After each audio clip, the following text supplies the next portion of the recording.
Monday, cocksuckers, and you better come prepared because they don't fuck around on Monday. Monday, most people come in, I had such a great weekend. Oh my God, go fuck yourself. That was then. This is now, bitch. It's a whole new set of rules. It's Monday. If you ain't waking up with a taste of blood in your fucking mouth like a shark 5 feet from the shore, you fucked up. You understand? Because Monday is when you go, everybody else is like, still the weekend, you fucking up. Hey, what up? Motivational Monday, baby. We back. This is what we do each and every Monday. You got the best guys on the planet trying to get your week off to a great start. We got the great Shawn Harvey. It's the Shawn Harvey Morning Show. If you haven't been tuning in, tune in. He gets your day started with some of the funniest questions and some of the funniest responses you'll ever want to hear in life. Then I got my brother from another mother, the New York King, talent. That just goes to show you how that goes. And then there is me, A-Rock Saley, a.k.a. Amir Saley. We're here each and every Monday to do what we do best, which is motivate you for the rest of your week. So let's get this show started. First off, as we always do, we kick it off by asking how was the weekends. So I'm going to start with you, Shawn Harvey. How was your weekend, King? What was going on this weekend for you? Let me tell you something. A tremendous weekend, truly blessed. Out there doing stand-up comedy and making folks laugh, man. I just believe that it's just a calling in my life, man. Did some comedy shows this weekend, and you know, for me, Amir, like in the summertime, especially this time of the summer with comedy, kind of it slows down a little bit. It slows down a little bit. But God has gave me the opportunity and the blessings to be out there working every weekend strong. So the fam's doing good. So with that combination of just making folks laugh and being around good people and then coming home and just chilling out, then going back out, I had a tremendous weekend, man. So truly blessed, brother. Thanks for asking. Let me say this to piggyback on this weekend. What he said is absolutely true. People who don't know the inner workings of the comedy business, summertime is our slow period. We have been blessed, myself included, that to not have a slow summer in a real long time. Like, you know what I mean? People don't count those little nuggets in between. It's okay, you can work, but if you're working at a normal or better than normal pace during the slow period, that's a blessing on blessing on blessing. So, gotta count that. Dope weekend, like the brother said. I'll tell you, my crazy weekend started on Thursday. I had to do the club quarantine. Shout out to D Nice Club Quarantine Comedy him and Royale did at Gotham. So I went there, did the 7 o'clock show with them. It was a jam-packed zoo, absolute zoo. Everybody supported D Nice heavy. Tevin Campbell performed. He didn't know he was performing, but they made his black man perform. The lead there to go through Truth and Queen, which was a stupendous show as well. Friday up in Middletown. We had a good time up there, ripping that up there. Kenny Williams on that show, Aldo, my son. Then we left there, came Saturday. We were together for all of us who was in the house for Ray DeJean's birthday in Brooklyn. And Sunday I had to go back and do mixtape comedy show at Gotham on 23rd again. Well, let me say this about Saturday. Let's talk about Saturday. We all were there. And prayers out to the DeJean family, Ray, speedy recovery. Ray, for those who don't know, his actual birthday was that day of the birthday party on Saturday. And 3 days before, he fell victim to, I think, 2 strokes in one day. Mild strokes, but strokes nevertheless, enough to sit your ass down. So he was touch and go whether we was going to even see him or not. The birthday show had already sold out at that point. And doctors, you know, because Ray is one of those, he's too high strung, and he's a micromanager, high strung motherfucker. And when shit really happens to you in life, you gotta listen to that shit, calm your motherfucking ass down. Like it's not a game, you know. And he was still trying to get there. And in the last hour of the shit, the doctor came in there and said, "Man, sit your ass. We still gotta watch you. Your joint look like it's growing." So they found a blood clot. So prayers go out to him. But I will say this. This is how you know proof in the pudding, Shawn. This is how you know I know my business. I know all the right people to call to pull a job through like this. So you gotta put yourself in the patron's position. You got somebody that came there to support and see you and you ain't even at your own party.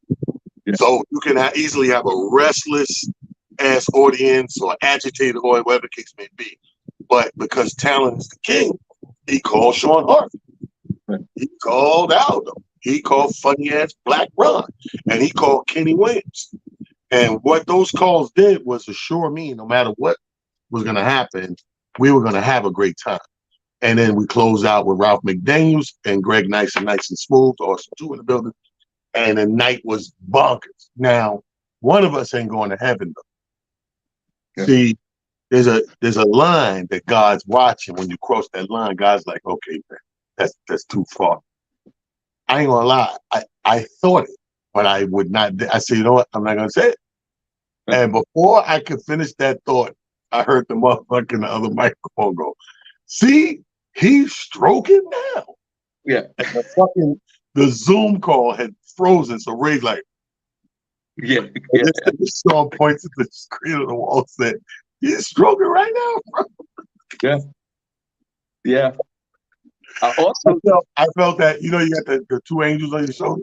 Yeah. I felt the white one say, tap me and say, I'm out here. Well, Amir Silly, I've already been to hell 7 times, so it was all good. Now, see the thing that surprised me about this, walked into Ray's location, 275 Park. Everybody please support the movement over there in Brooklyn. But when I walked in, the energy was unbelievable. It was I got there at 7:50, place was packed.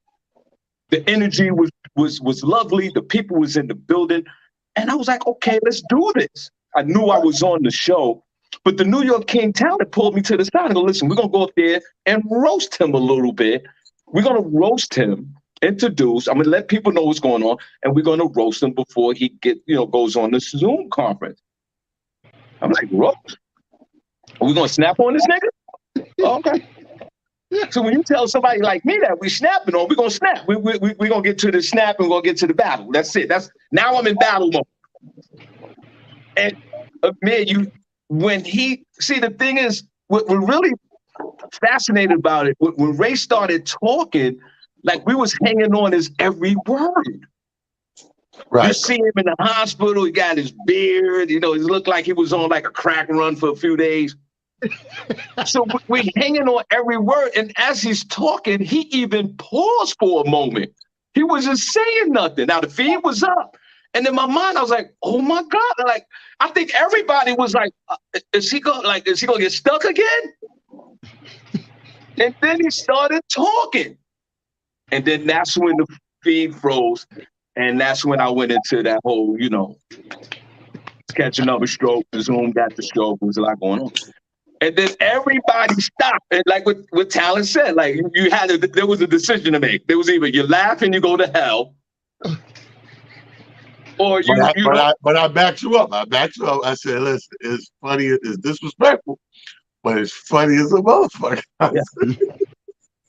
Yeah. But you know what's more disrespectful about it, Amir Silly, is like Ray called in again. Like if it was up to Ray, because Talon talking about the micromanagement of this dude, and we all love him to death, Ray would have stayed on that monitor throughout the whole show. And Talon don't even know this.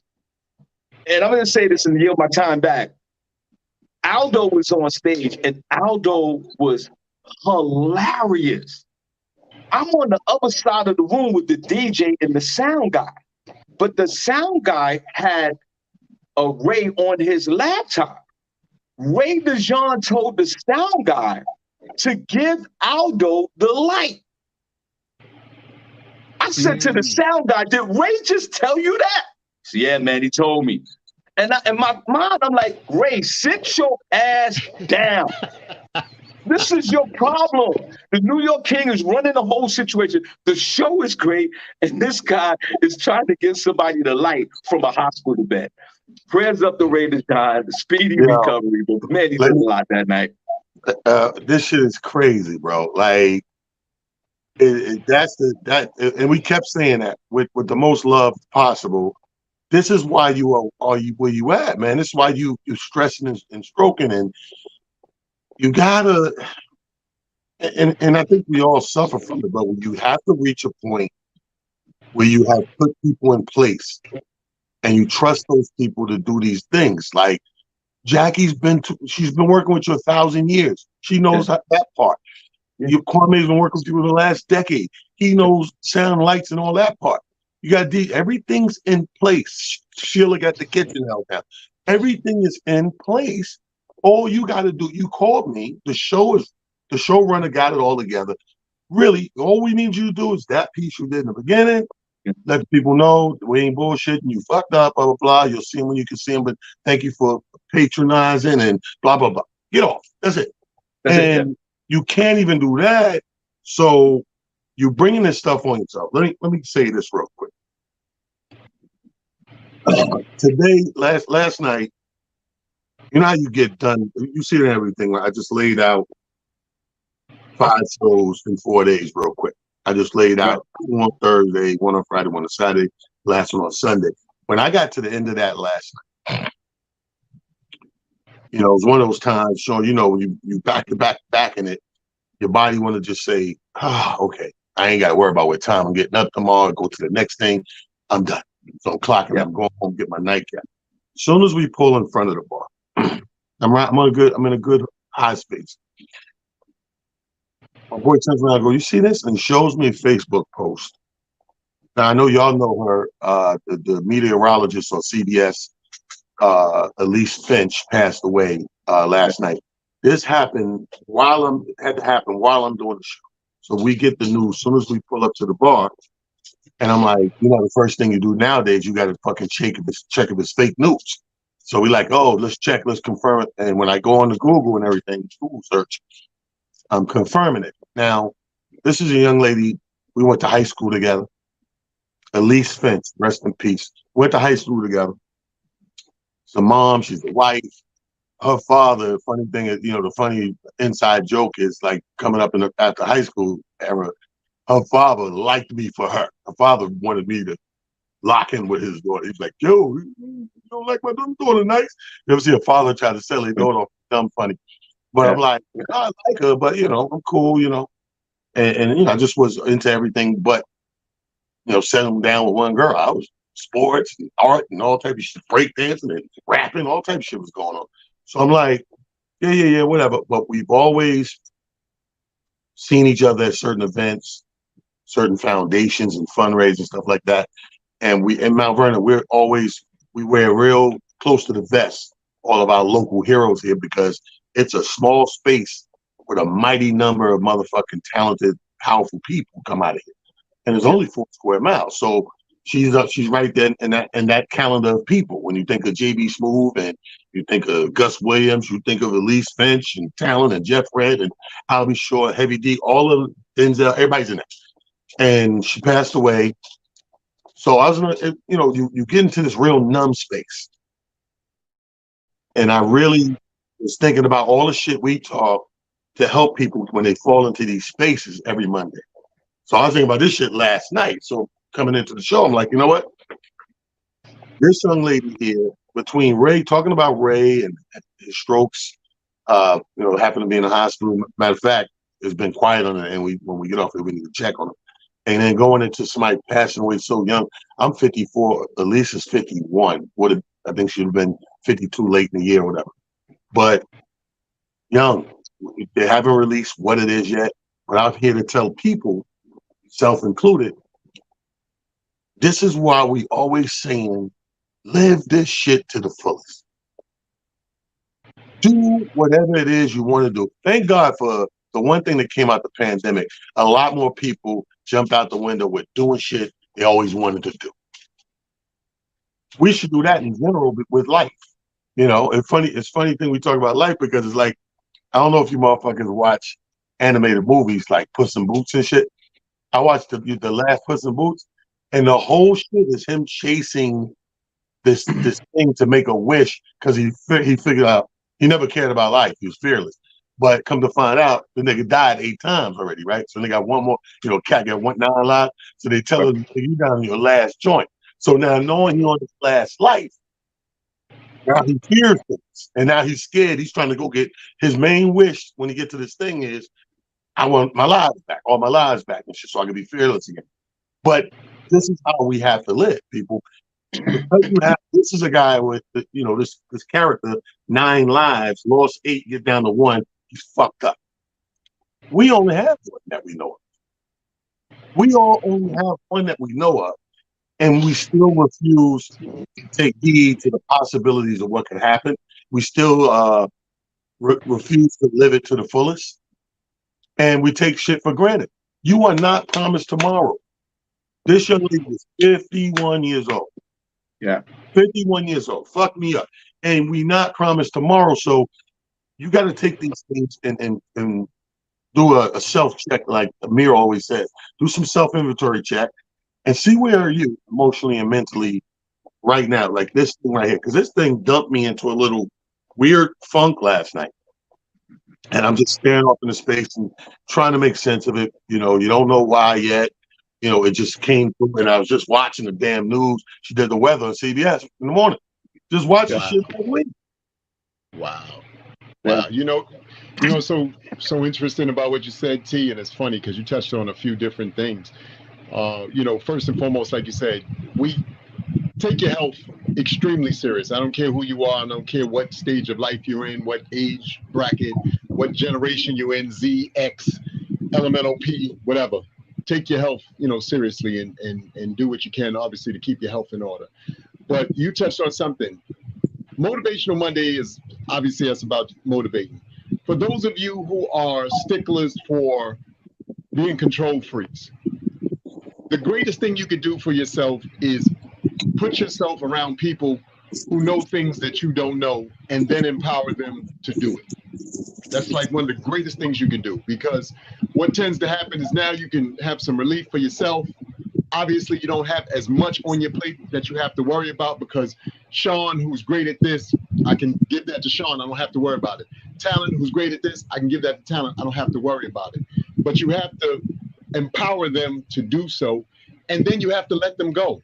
Whatever challenges may come with that, you let them come.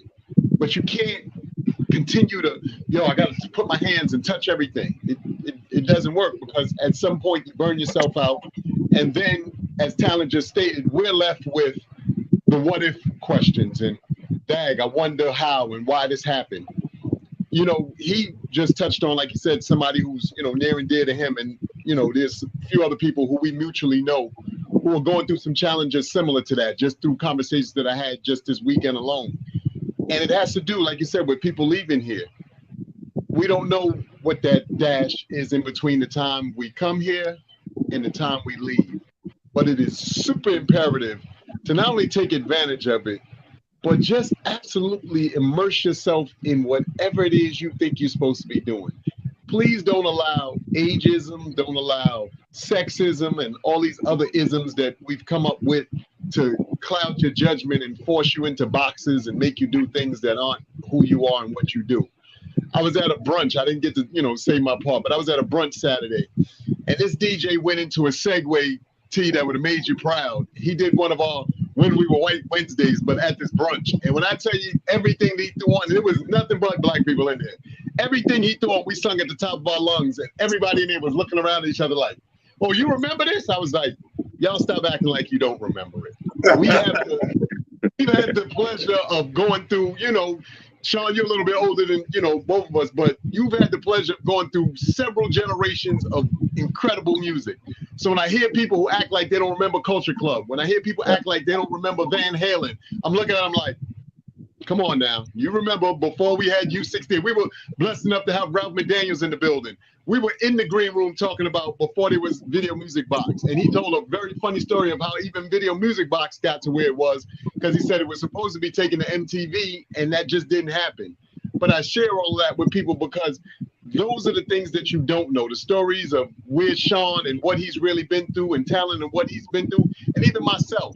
Y'all have the great Hova thing going on in Brooklyn, and there's a replica of the Baseline Studios apparently as part of the exhibit.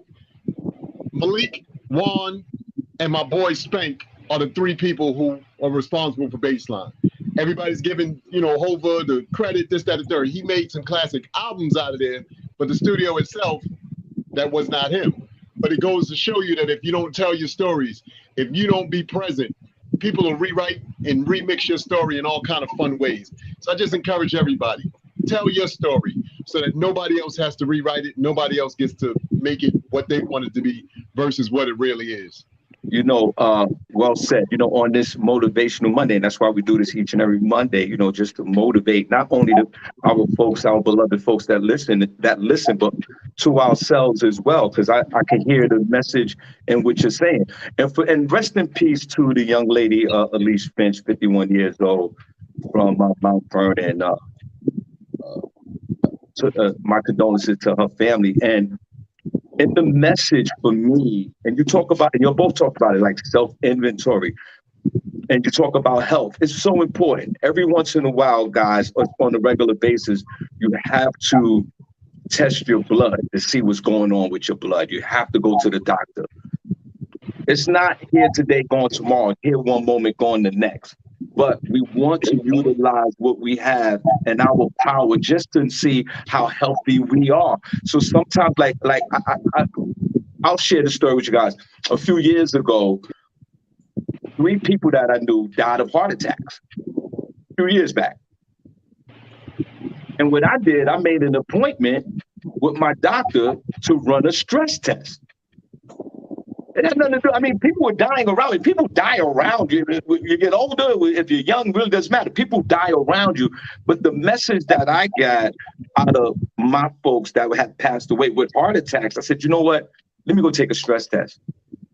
Because I don't know.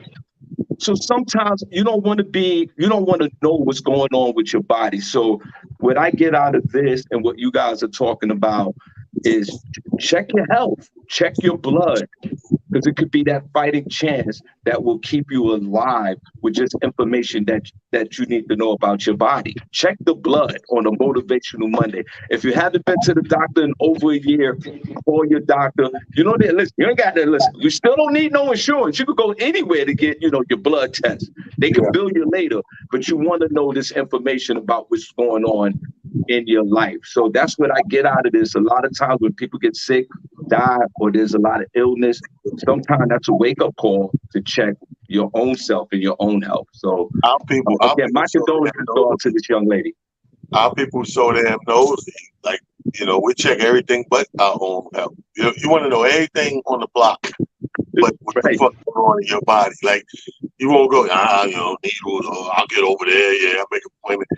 But you let a shot go off outside. You'll know what caliber that shit was. Was it Ray? Was it black in them? You want to know all that shit. But something simple like your cholesterol level and your blood pressure. And like you said, here's the thing. As we get older, nothing necessarily has to happen to you. Your body's just aging. So your body's changing. And the problem is the real battle is the body and the mind. Because if you have a young spirit, your mind stays young. So as your body's aging and it's less and less capabilities, your mind don't fathom that until it goes to do something. And the body reminds it physically that you can't do that no more. Like raise knees, shit like that. So we gotta just be more into that for one, and to definitely checking ourselves. Like you said, that's a wonderful idea. Stress test, whatever. As I get older and I see that older people, male and female, are more susceptible to like blood clotting and stuff, and embolisms, and you know what I mean, brain tumors and all that, because the blood can't get to the heart or whatever, pulmonary stuff. I learned that if an aspirin or a Tylenol is a blood thinner, take a couple every now and then. Yeah. Take a couple every now and then. People act like if I don't have a fucking migraine, I can take, dude, every other day, every 2-3 days, I grab 2 motherfucking gel taps, nigga, boom, go about my business. But it's in the system doing what it's doing, thinning the blood. Between me socially drinking and fucking these pills, the blood be pretty thin a lot of the time. Yeah. And niggas out here just eating Twinkies and drinking soy milk and think they doing something, and then your shit flare up and niggas see, oh, you got blood, found this, you almost died, or embolism, and we had to rush you to the hospital. stuff like that. Shawn is right. Amir is right. Check your personal inventory. And I mean all that shit. If you having weird thoughts, go find somebody to talk to. Yeah. What business me? I didn't always think like this. Now I think like this. You know what I mean? Blood, physical work. You know what I mean? Fuck them. You know how we were. We were real uncomfortable with our physicals growing up. Remember the physicals growing up? The regular. Yeah. They didn't got no problem grabbing your nuts, telling you to cough. You're like, hey, Yeah. got the whole scrotum in her hand. And you're a little nigga, so your scrotum little. She just she got your whole. I wish a bitch would do this today, but she did the shit coughing. All right, turn to the left, jump up down. Like God, you leave out that bitch still alive. Exactly. They took that wooden stick and put it down, slammed it down your tongue, and opened up your mouth and grabbed your tonsils and looked at it and put it back in. Now that's sexual harassment. Now that's sexual harassment. Anyway, this dude is crazy as a motherfucker, man. All right, so we're back on track. Welcome, just jumping in midway. We are in the middle of Motivation Monday. Amir Silly, Shawn Harvey, your boy, Talon Harris. Let's get to it, man. We just finished wrapping up talking about health first half. Good friend, shout out to Ray DeJean, recovering from strokes. Rest in peace to Elise Finch from CBS Weather in the mornings. Mount Vernon native. Salute you, Queen. God bless. And prayers out to your family. So you can always rewind that back, catch that whole first half. Second half, let's talk about bigger things. Like I mentioned in the first half, something to the fact of the one good thing to come from the pandemic was a lot of people, and I mean a lot, jumped out the window with other shit, though. If people laugh because they had that PPP scam shit going, so people was making up businesses, that's true too. But there was a lot of people going for whatever they know. Like I know cats that got some movie scripts out and done, and half of them shot. I know some cats that found their love for being a podcaster or influencers or whatever. Who dive into different businesses. Amir, you started a business. Like a bunch of people just doing other things than it shook up the cage, if you will. So when you shake the cage up, you know, motherfuckers you get shook up, you start seeing different and hearing different and moving different. You know what I mean? Do you guys feel that change out there in the atmosphere? I do. I think that we are, to your point, I think you're absolutely right. We're in a space, first and foremost, I think one of the things that also came out of the pandemic was realizing how much, you know, no matter what form of work you did, you could possibly be expendable. And I think that that's really what shook so many of us up, because people were like, oh, I've been with my job, you know, this many years, and I've, you know, this, that, the third. And it was like, yeah, we're not going to need you to come back. And you were like, wait, what? So I think that was, you know, like you said, one of the biggest things. But I think in that, what happened was so many of us went back to finding the wonderful things that, like you said, we loves that we had, whether it was art, whether it was baking, whether it was, you know, whatever. So many people went back to the things that they used to do kind of in their spare time, just maybe to get through the day or, you know, get through whatever, and found that, oh my God, I'm pretty good at this. And it's something that I could do and, you know, make, you know, resources with.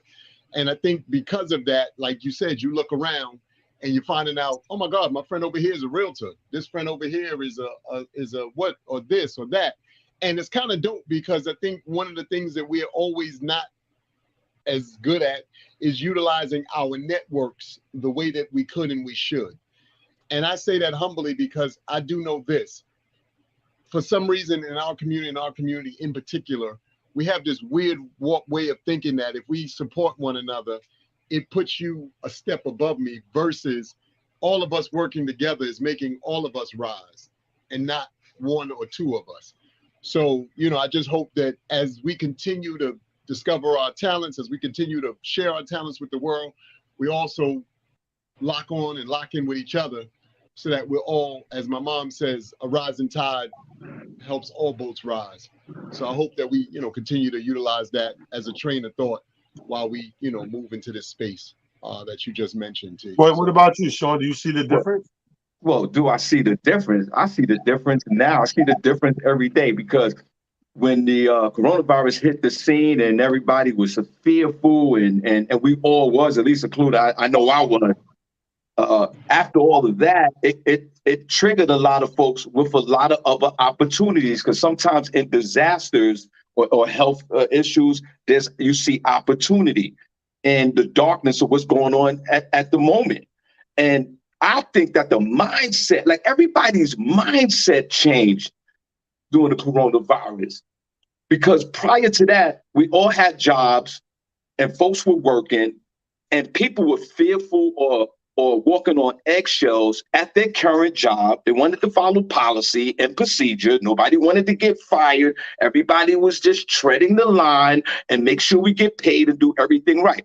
And then once all this happened, it opened up a floodgate of a lot of entrepreneurs. And like you said, people just taking their own passions that they love and taking it to a whole nother level with the resources. And it happens every day because now you think about it.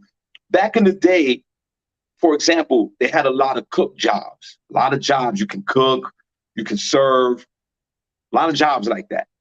But then when COVID-19 hit, folks was making a lot of money delivering food. The delivery driver is now making more money than the cook. It's like that scene from Heat when the dude with Robert De Niro went in the kitchen and told my man from Allstate, "Yo, let's get out of here, man." And he took the rag off. He's like, "Yo, man, y'all remember that?" He was like, "Man, I'm getting out of here." And he walked out, pushed the own out the way. Oh, That's shit. the way I look at it. That mentality. How is the Grubhub guy making more money? The cook took his car and started making $1,000 a week when he was making only $400 a week. All this happened during the pandemic and all other avenues and streams of incomes that was developed. So there was during the pandemic, all this happened was a whole different mindset. A lot of people are like, "Nah, all right, whatever, I get fired. That's all right. I'll start 7 businesses on my phone." Yeah. That's what happened. Yeah, so I see it all the time, even after is Corona over with? And technically, yeah, the government said they're not funding it no more, but a lot of folks have developed resources, new jobs. Like you can make your own job right now. We didn't know that prior to coronavirus. No, You I can make think we 7 knew it. different jobs right now. I think we know it. I think that's what I mean by shaking the rattle in the cage. This is not nothing that nobody's not known. That let's not pull the wool over the eyes of that because we knew. We just get complacent, we get comfortable, and we get what they call a routine. Yeah. Everybody in this country, whether they know it or not, moves like a robot. Why? And not to them, and not to probably people around them. You know who sees your robot movement? If you have a dog or a cat. Because they fully get to look at you from the outside of you and know everything you do. I don't realize I got a routine until my dog shoot a certain look. Yeah. I go, "Oh, shit, this nigga, he knows the difference of if I grab like a backpack or if I grab a luggage bag." You know what I'm saying? And if I walk into certain rooms too many times, back and forth, he knows I'm packing.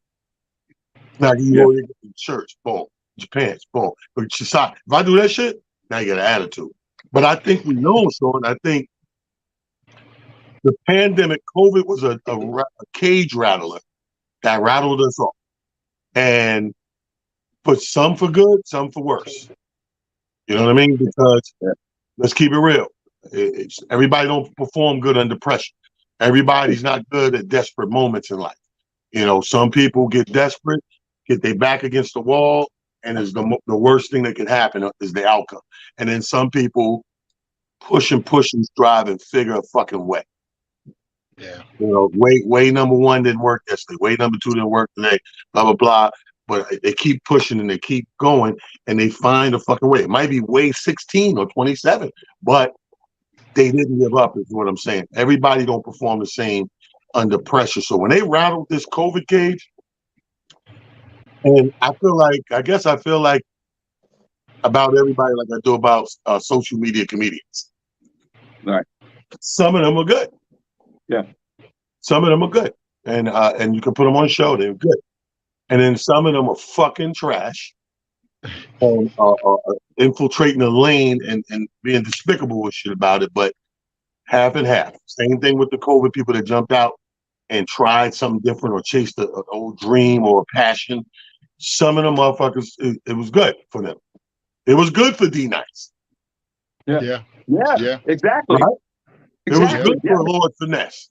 It was good for Danny D, Mr. C. It was good for some people, bro. You know? You're right. And then some people, you go, what the fuck is you doing? Yeah. You ever see that motherfucker?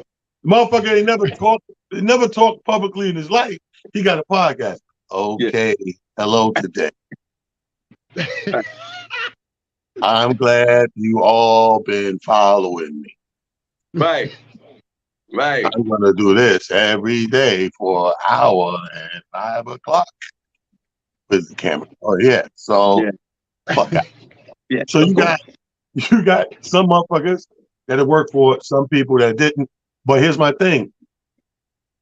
It's up to the person to figure that out. That part, did it work for me or did it not work for me before giving up or bailing out? You know what I mean? Okay, well, I did that for 3 years. I had fun. This is what I gained from it. I met these people, boom, boom, boom. I'm good. And maybe you go down another lane, or you say, you keep tweaking it. It's like a career criminal. You ever know a career criminal? Every time they come out, they don't stop crime. They think they got another way. They figure out what they did wrong at that time. And I'm not going to do that no more. And then they get caught again. And they get out. I'm not fuck with them niggas up at the hill. Then they get caught again. Yeah. But that's a career criminal. You can't stop. That's what he does. But you know, Amir Silly, but you know what I'm really concerned about? It's those one or two people that are still in the crib right now with the curtains closed, with the mask on, with the gas mask. They're never coming outside again. Yeah. It's almost like the hoarder situation with COVID. There's two people. I'm feeling for these folks. They're never coming back outside. It's a sunny day outside. The birds are chirping. You're right. And that's the downfall of what you're talking about, King. This COVID has affected people all different ways, but yeah, I saw the opportunity in it for a lot of us. But there's those two people right now, Mayor Silly. They got the gas mask on still. Yeah. And, right. and psychologically, like that's what you talked about earlier, King. Like you need to talk to somebody. I think it might be a little safe to come outside because with the alienation can also disrupt your spirit. As far as what we're talking about with COVID. You know, it's so crazy, Shawn, that you bring that to the discussion because I've been saying this. The one thing that I think was a misstep technically for this situation was there was nothing in place for coming out of the COVID situation, meaning there were no places and for people to go to talk. There were no counselors, in place for people to, go have conversation and, and all that kind of stuff. And to your point, you're absolutely right. It's affecting the workforce still, very much so. It's affecting businesses and everything on a grander scale. Look, I don't know when the last time either one of you have been to like a Macy's or like a Bloomingdale's or any of these brands or stores. It's not the same. We grew up on Macy's, like grew up on Macy's. That was officially where you went to get your graduation situation or whatever, great moment was coming up in your life. You go in there now, you don't recognize the clothes. It's terrible. You're like, what in the holy hell? Who's on deck with this place? But it's due to the fact that there aren't people in the streets like they used to be, meaning, I go in there, we have something for guys that look like this. We have something for groups of women that look like this or move like that. That's not the thing anymore. Now all of this stuff is being generated from what the populace is saying, and we all know, just based off of, what we're seeing and experiencing, whether you're actually, physically out in the streets or even watching, your TV shows. Your favorite shows now have characters that have no business being on them shows. You be watching your show like,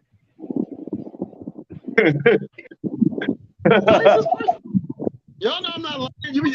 Your favorite show, you in there like, okay, I get that we have to be inclusive. That's not no disrespect to anybody. But we don't have to be inclusive on everything. And me personally, to something that Talent said earlier, I think because we have become such grand entrepreneurs, there are avenues for everything. So if there is a channel for this kind of content, then why don't you go to said channel? Why are you jacking up my show when you can go to a whole channel that's, geared to what it is you like and create the kind of content on that, platform so that you don't have to interrupt everybody else. The pushing things down people's throat is absolutely mind-boggling to me. I can't say that, I hate anybody or whatever. I just think that it's incredibly intrusive to tell people that you have to kind of, have this taught to you or said to you. Why? That's not my lifestyle. That's not where I am in my life. I'm in a different space. For the people who that is, though, like I said, there's a whole channel or places that create that kind of content. Why can't that be there? So then you can go, you know what, I think I'm going to go over that channel today. Because that's what the radio stations are like. This is why we got oldies. Different stations, right? Rhythm and blues and jazz. So you can go and listen to whatever it is you want to listen to, but you don't have you don't be in the middle of a jazz station and hear Heavy D or hear Lord Finesse. You hear jazz. You be in there like, okay, this is what we doing. I don't understand the way the world is moving and shaking now. We really decided that we're gonna shake everybody up and you gotta listen. Why? I don't want to listen. That ain't my story. That's not even my legal. Well, Amir Silly, tell them why you're mad. You're to some of these young folks. It's the game. Yeah, I was about to say to some of these young folks, your thoughts are medieval right now, bro. You're going back to the Roman Greco days, and what you're saying to me makes total sense. But because we live in a society of multiple identifications, that's where we come into these frictions. And let me tell you something, like now we have multiple bathrooms. But let me tell you something. The plumbers are for gay rights, brother. You know how many new bathrooms they have the gender bathrooms now? You know how the pipe fitter union, plumbers, sheet rock. Wait a minute, man. All of that shit sounds homosexual. The piping, the plumbing. What you trying to say, man? Listen, that's a good angle though. But here's the thing. I have a problem. See, everybody's scared to talk about the gays. I have a problem with the gays, and I have no problem with spouting my damn problem. Has nothing to do with your sexuality. Has nothing to do with he, her, them, they, your pronouns. My problem is with your fight and plight. I understand it, but I think I agree with Amir where some of these fights are going so far. You know you're going too far when you become the very thing you were fighting. The very thing you complained about how you were treated and this, that, and your equal rights and everything. Those very things and how you said these people were looking at you. And now you push so hard and so adamant and so much pressure that it looks the same from your lens. Right. Well, two wrongs don't make a right. You know what I mean? If they had their foot on your neck and then you broke free and stood up, now your foot's on their neck. Aren't the two things one and the same? Right. So that's not equality. Equality is how about we both standing with our fucking feet on the ground. Nobody's foot's on nobody's neck. And we're walking on our own too. That's my problem with the plight. Not the people, but the plight. And I understand that it's not all gays. That's why I don't go about all this community shit because it's small numbers. It could be 50 million gay people in this country, and they probably 50 of them in the room somewhere making these decisions and these fights and these movements. It's not the 50 million, and the other left of the 50 million probably either do or do not agree like any heterosexual person. So that part is all bullshit. But I'm saying if you're gonna fight for something, fight fairly to get equal. Equal don't mean you suppressing the other side. That's not equal. And I think people get that fucked up all the time. You know what I mean? But yeah, man, I'm with you, Amir. The inclusiveness, it's a reason why we have categories, brackets, and sections. It's so that we can put things that belong in those sections. And it ain't a bad thing. But when I turn on my jazz, I want to hear jazz. When I go to the R&B channel, I want to hear some good R&B. When I go to hip hop and LL Rock the Belt, I want to hear that. Go to Kevin Hart, I want to hear Joe. Those things are separated because they're different things, and they're there for the person's taste buds to go, this is what I feel like right now. Well, I feel like today. Not to integrate to the point where that man that loves watching his Magnum PI, right, and then here come force the transgender car wash pool boy in there. right. He's blowing kisses at Tom Selleck. Now you pissed off because Yeah, that's the way the show is. Well, again, this identity is everything. I mean, back in the day, we used to call soft rock. Is it really soft now? Are we offending folks? And then the gay community, which is a $1 billion industry. Remember, gay folks were mad at the comments of Governor DeSantis in Florida, and the gay community almost pressured Disney to make a decision to move out the whole state of Florida, and they stopped expansion to one of their playlands or play parks or amusement parks, whatever you want to call them. So you're right, Amir, I agree with you. Even though to the younger folks, which you're saying is medieval, but there's a bang in the buck as well. You're right. There's probably 50 gay folks that are running this situation, but the gay folks are very powerful with their money. So when you put you infuse the money into the situation, now, yes, you know what? We do want soft jazz with a little twist. We don't want regular jazz now because we're going to pay for the station. So, Amir, you're absolutely right. I do agree with you, but there's an infiltration of the almighty dollar bill that plays an influence on identification in the era that we live in today. That's it. Again, Shawn, like you said, I most certainly agree with you. I just wish that, to T's point, like you said, if you 10 toes down, you 10 toes down, but we respect other people and what their views are. Because to be fair, I don't know what was going on in the city this weekend in particular, but I was, again, moving around on the train, and I just saw a number of men who you could see physically that they were, or whatever their pronouns are, and they had makeup on, but they were not very attractive, whatever they were. And it was kind of interesting because to watch other people who aren't from our city, see this, because on the weekends everybody's moving around our city, so you got people from all around the world and all this stuff. So when you get on the train and you see people from all these various countries, and they looking at some of these people like, and all you could do is just go, welcome to New York, because that's all you can really tell. Welcome to New York. You think you know everything here, not really. But again, I just hope that we get to a place where we just learn to respect one another, because another large part of finding your zen, finding the place where you can be your best, is learning how to allow others to be their best, whatever version that looks like for them. So many of us, I don't know if either of you gentlemen have seen this funny video that's gone viral, or relatively viral, but it was this young sister, and she was talking about how women shouldn't wear like pigtails and Afro puffs and all this stuff over a certain age. And there's this Generation X lady who's got like purple and stuff hair. She's a white lady, but she's funny as hell.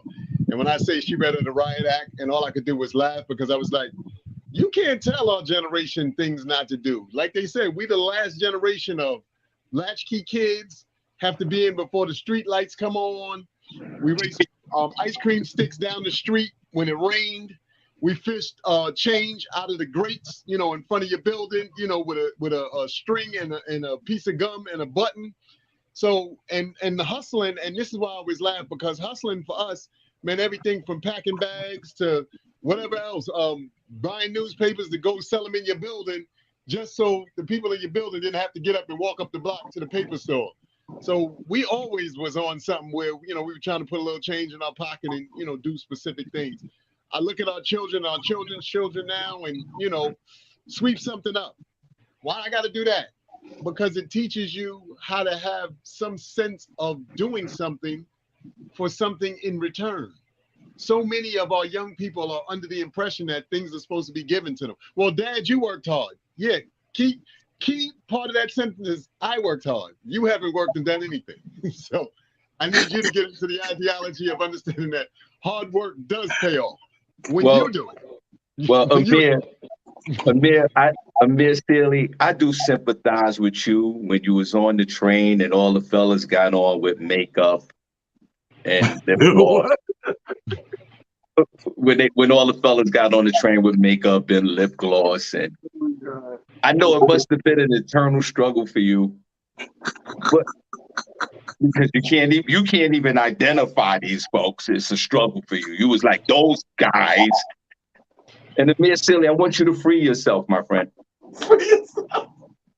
I want you to say it, like say the word. Say say the T word, man. You know you want to say it, man. You know, the transgender. Well, see, here's the thing. Look, you can say, like you said, whatever word you like to say. No, this is real talk. You can say whatever words you like to say. The issue is when you say it, then they correct you and say, I'm not in that category. I'm non-binary. I'm right. Whatever. So that's why I said you don't really know what to say. I'm not afraid to say it. I don't know what to say because you start off with one thing and then they go as far as to go, well, I identify as a leaf. And you be like, oh, okay. Well, like, what are you supposed to say to that, Shawn? You understand what I'm saying? I identify as a light switch. Oh, okay. Well, turn on or turn off. Like, what is the proper response? This is where we call it. There's no proper response for this. We got a gentleman that lives next door to me. He comes out quite often, full, whatever. So one day he dropped something, and I said, "Excuse me." I didn't give him a specific. I said, "Hey, you dropped something." I'm not. Hey, I'm non. I was just trying to make sure whatever it is you dropped, you didn't lose. I could really care less because you could lose it and then you'd be upset for the rest of the day. I'm just trying to be helpful here. But that's the problem, Shawn. You know what I'm saying? We're in this space now where you gotta, you juggling, going through the like Talent just said, thy, thee, thither. Right. Give me something here. Walk around with something on your forehead or something, tattooed on your arm. I don't know what to say. Like. So my question is, then my question to the New York King, should we, as the three of us, study the identities of all these folks, and maybe we need to be well versed so we can communicate better? I don't know. As if we give a shit, Shawn, it breaks down to everything else. Like, I don't really care or give a shit, right? So I'm not that's time that I can't get back to go study the new pronouns and all that. I'm not doing that because I don't give a fuck and it's not part of my shit per se.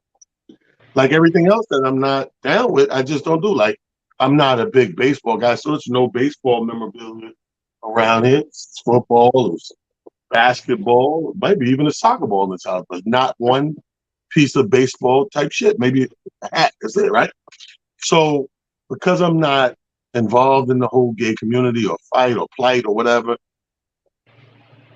it escapes me for you know what I mean? Like, I like to deal with people. My whole thing is humanity, right? So we're all the same, no matter, I don't care if that guy is identifying as a pole or a cheetah over there, or a guy or a girl or they. You're a human. So that's how we're going to deal with it.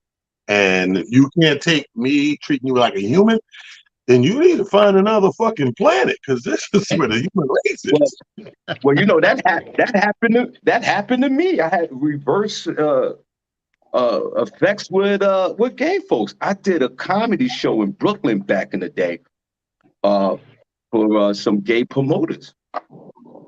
And it was nothing but like 35 studs in there. It was like basically 35 Tony Birds in the audience. If y'all don't know, Tony Bird's a comedian. That's a gay comedian with a mustache, and she wears hard bottom shoes. So you're in front of all studs. So I'm in front of the studs, We had a great time, but the studs had their ladies there. I didn't even want to. I was selling my merch. It was, hello, how you doing? I'm being professional. And the studs didn't want me around. I was feeling uncomfortable. I felt like I was getting attacked by 14 Tony Birds. So this is the reverse part of this whole situation. Oh shit! You felt uncomfortable? I took my baby mother to a Liberties game back in there. Remember when the New York Liberties first came out? They was playing in Madison Square Garden. Absolutely. And it was a central hub for the studs. Right. And don't you know, 3 studs try to bag my baby mother right in front of me? I'm like, yo, my guy, like, what are you doing? My guy. This is my bench, man. Like, what are you doing?